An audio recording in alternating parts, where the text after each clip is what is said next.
leading the way with important local coverage. You're watching WISN 12 News at 10. So this is in Fort Myers Beach on Cutlass Drive? Yeah. Cutlass Drive. It's 4 of us. 4 of us on Cutlass Drive, and you're on the 2nd floor already? It is the terrifying moment people called into a Fort Myers TV station today while trapped in Hurricane Ian's fury. The water moving too fast for rescuers to respond. As we come on the air, the wind and rain are whipping across Florida. Nearly 2 million customers are without power tonight. Florida's governor says the storm surge reached up to 12 feet in some areas, a wall of ocean water flooding streets and washing away homes like here on Sanibel Island, southwest of downtown Fort Myers. Local officials describe Sanibel and Fort Myers Beach as decimated. It is a historic storm, and we begin our coverage with ABC's Morgan Norwood in Tampa.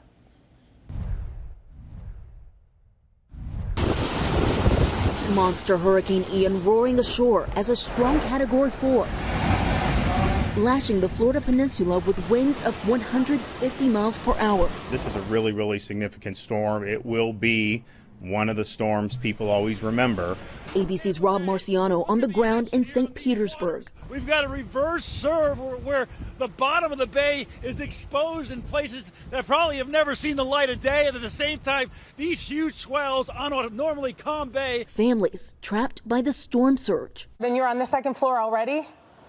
Yeah, we're all 6 of us in here. The fire department unable to reach them due to the conditions, offering this advice. They need to get as high as they can from the water and try to ride out the storm. That's the best advice I have. FEMA standing by ready to respond as soon as it's safe. We've pre-positioned quite a bit of equipment so we can respond immediately. Once we know what the impacts are and what the additional needs are, we're just going to continue moving that equipment in. But I think that we are positioned really well to meet those immediate needs in the first few hours. One of the most powerful hurricanes to ever make landfall in Florida, now expected to cut across the state like a slow-moving buzzsaw. We're still seeing really dangerous storm surge along the southwest coast of Florida. We're seeing those hurricane-force winds spread inland, and they're going to continue to spread inland across central Florida tonight, reaching places like Orlando. President Joe Biden speaking with Florida Governor Ron DeSantis, promising help. We'll be there to help you clean up and rebuild, to help you get Florida get moving again.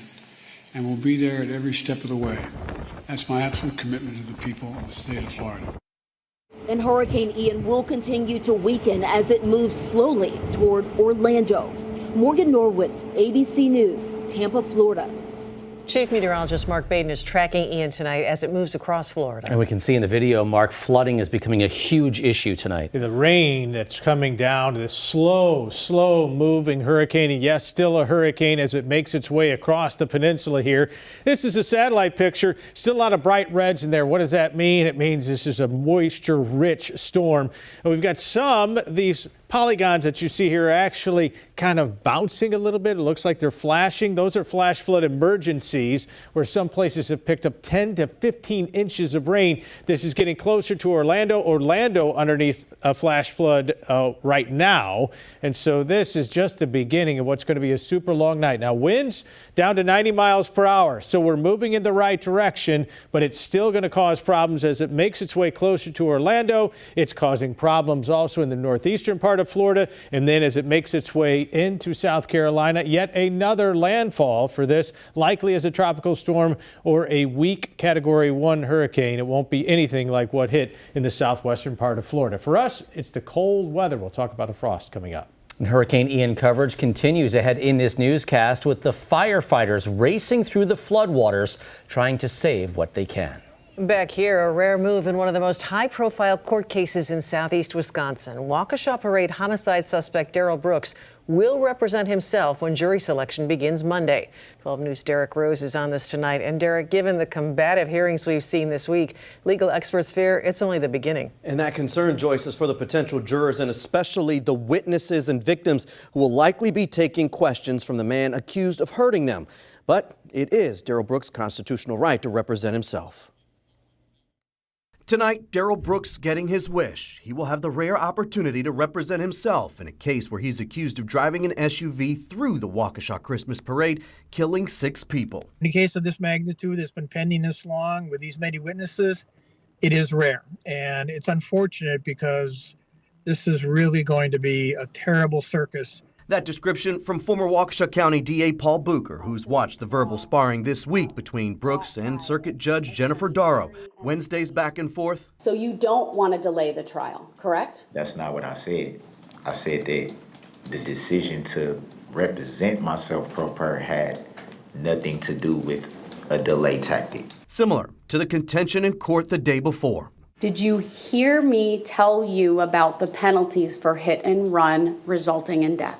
I don't understand the nature and the cause of the charges. But that's not my question, sir, so stop playing games with me right now, okay? You picked the wrong judge, I'll tell you that, to spar with. That's Judge Darrow. I know her very well. I was in her court just the other day. She's not one you want to fight with. And although it is Brooks' constitutional right to represent himself, the former DA fears who else Brooks will square off with in court. I feel sorry for the jurors. I feel sorry, I really do, for the victims and witnesses to be questioned by this clown. He's just making a mockery of the system. And jury selection again scheduled to begin on Monday when testimony begins. Prosecutors are expected to call 12 to 15 victims to the witness stand. Joyce. Brooks faces 83 charges in connection with this case. Derek Rose reporting tonight.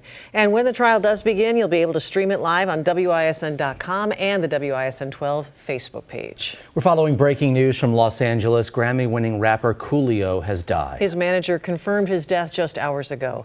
Coolio was one of the biggest names in rap in the 1990s, with hits including Gangsta's Paradise and Fantastic Voyage. His legal name, artist Leon Ivy Jr. Tonight we've learned Coolio died at the home of a friend in Los Angeles, but there is no word yet on a cause. Rapper Coolio dead at the age of 59. 12 News has learned a shooting outside of a Racine high school today injured a football player. 12 News' Kendall Keys was on the air with the breaking news this afternoon outside Case High School. She joins us now live once again with new information tonight. Kendall? Patrick, that victim, 16 years old, is expected to survive. Police say he was shot in the parking lot of the Delta Hotel. You can see just how close that is to the high school right across the street.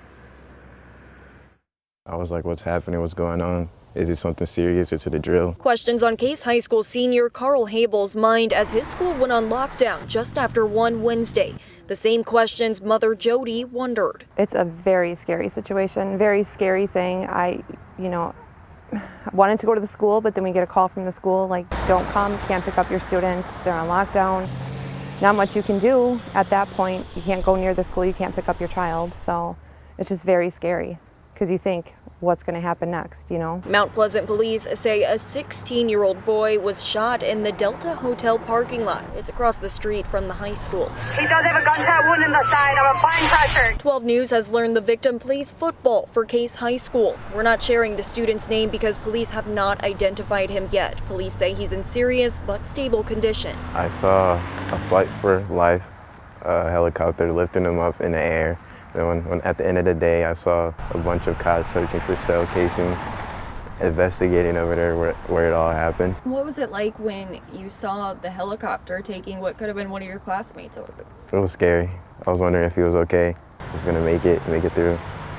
It's a scary experience. Well, Kendall, earlier today you told us police had not made any arrests. Has that changed?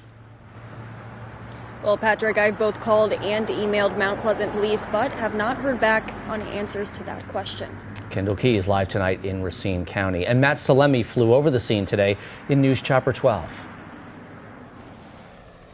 Right across the street from Case High School, when we arrived on the scene in the 3 o'clock hour, just after classes had let out, investigators were gathered around some evidence markers, about a half dozen or so of them, right here on the north side of the Delta Hotel parking lot. And they were taking photos of some Dairy Queen cups, and they had a dark-colored backpack as well. And there was a couple of blood puddles here right next to those pieces of evidence. Then they moved over to a sewer grate here a couple of feet away, and they took some more photos and gathered some more evidence right by that sewer grate. And then they were able to reopen the parking lot shortly thereafter. Above the scene in News Chopper 12, Matt Salemi, WISN 12 News.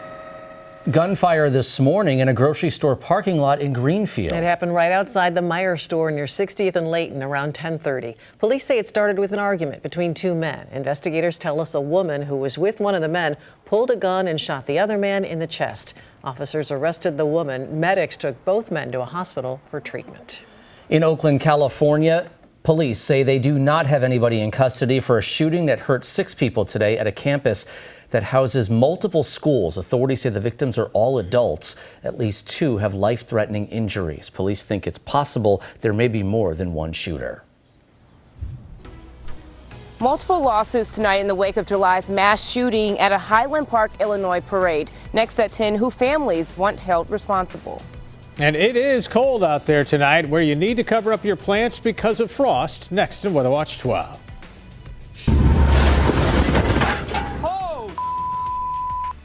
Hurricane hunters flying inside Ian. Ahead tonight, one expert says it was the roughest flight of his life. And the storm surge threat. ABC meteorologist Ginger Z on how it forms and why the storm surge is so dangerous.